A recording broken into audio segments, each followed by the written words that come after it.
ఎన్టీఆర్ ప్రశాంత్ నీల్ ఈ కాంబినేషన్లో సినిమా అనగానే అంచనాలు ఆకాశాన్నంటాయి.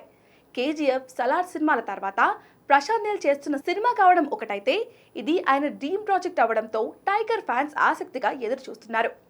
ఎప్పుడెప్పుడు ఈ సినిమా సెట్స్ పైకి వెళ్తుందా అని 1000 కళ్ళతో ఎదురు చూస్తూ వచ్చారు అభిమానులు. గత కొద్ది రోజులుగా అదిగో ఇదిగో అని ఊరిస్తూ వస్తున్న మేకర్స్ రీసెంట్గానే షూటింగ్ మొదలుపెట్టారు. ఫస్ట్ షెడ్యూల్ను హైదరాబాద్ రామోజీ ఫిలిం సిటీలో మొదలుపెట్టాడు ప్రశాంత్ నీల్. ఈ సినిమాకు సంబంధించి అల్లర్లు, రాస్తోరోకా సీన్స్ షూటింగ్ చేశారు. అయితే ఈ సినిమా కోసం పలు లొకేషన్స్ సెట్ చేసి పెట్టుకున్నాడు నీల్. ఇటీవల కాకినాడ సమీపంలోని ఉప్పాడ బీచ్ పరిసర ప్రాంతాలను పరిశీలించి వెళ్లాడు ప్రశాంత్ నీల్. ఫిషింగ్ తదితర సంబంధిత సీన్స్ను ఈ బీచ్లో షూట్ చేయనున్నాడట ప్రశాంత్ నీల్. ప్రస్తుతం ఉప్పాడ బీచ్ లొకేషన్స్ చూసేందుకు వచ్చిన ప్రశాంత్ నీల్ వీడియోస్ సోషల్ మీడియాలో వైరల్గా మారాయి. ఇక ఈ సినిమా నెక్స్ట్ షెడ్యూల్ షూటింగ్ కోసం వెస్ట్ బెంగాల్లోని కోల్కతాకు వెళ్లనుంది చిత్ర యూనిట్.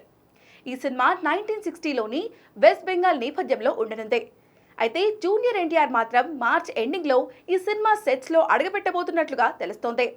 ఇక డ్రాగన్ అనే టైటిల్ పరిశీలనలో ఉన్న ఈ సినిమాలో కన్నడ బ్యూటీ రుక్మిణి వసంత్ హీరోయిన్గా నటించనున్నట్లుగా టాక్.